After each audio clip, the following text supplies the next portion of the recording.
What makes a magic moment magic? I'm reliably informed that in an average year there are something like 31.5 million seconds.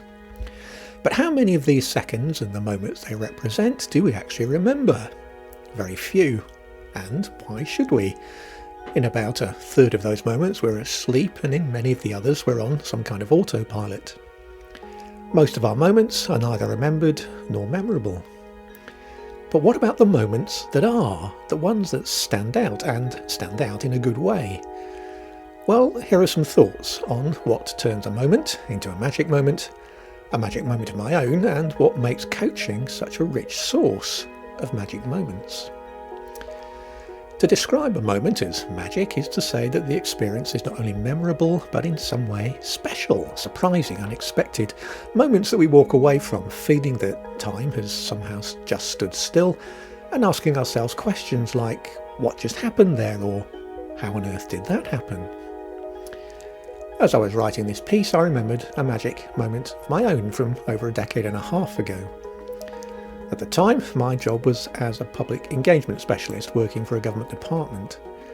Principally, my job was to help policy teams make sure they adhered to public engagement good practice and to run regular engagement events for major stakeholders. I'd been approached by a policy team for advice on how to comply with Whitehall guidance around running a public consultation, only to discover that whilst running such an exercise was an essential part of their policy development, they didn't have the staff capacity to do the work. To shorten a longer story, I seconded myself to the policy team to design and largely deliver their consultation work. Now, as well as engaging with their usual specialist stakeholders, they wanted to run some public events to meet and get views from the individual citizens who would be at the end of the policy. I was running one of these events in the Midlands, at which a lady stood up to ask me various questions about the proposed policy. She was polite, highly articulate, and well informed.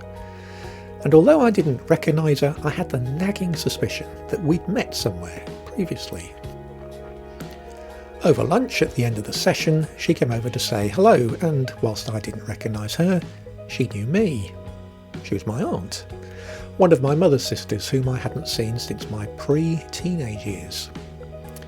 So here I was, reconnecting and rebuilding a relationship with a long-lost relative at an event that wasn't part of my normal job, working for a team I was only attached to on a short-term basis, on a policy area that I previously knew virtually nothing about. How did that happen? It was, for me, a magic moment. Now, listening to this, you're probably remembering moments of your own. Unusual gifts that were just what you wanted, even though you didn't realise it. Dinners at venues where the ambience is just perfect. Or a moment when a number of disparate factors all came together to give you the most brilliant solution to what was seeming at the time to be an intractable problem. Moments to savour.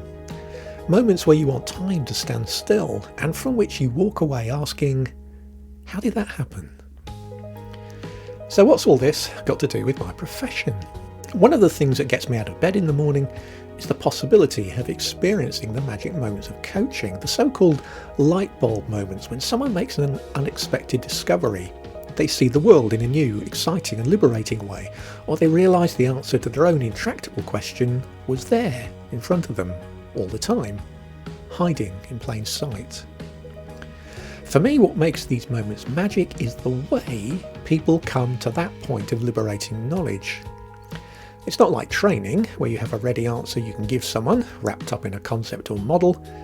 It's not like mentoring, when you impart knowledge by matching your own experience with that of your mentee. The magic of the magic coaching moment is that knowledge that people come away with, which is unknown, both to the coach and their conversation partner, until the very moment when it's discovered.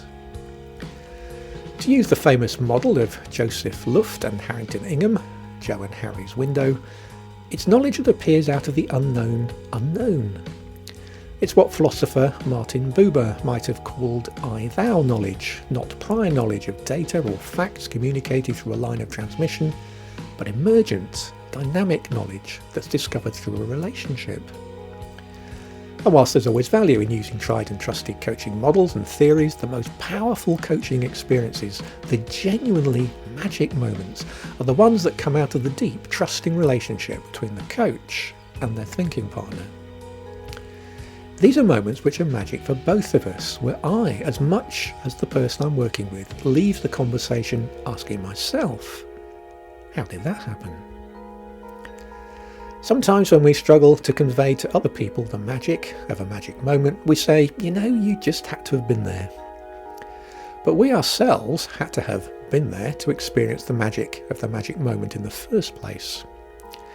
So if you're wrestling with questions of your own that aren't being answered satisfactorily by theories, practices, or other people's experiences, questions you have to work out for yourself in the unique and specific context and circumstances of your own life and work, you could explore the possibility of finding a magic moment of your own.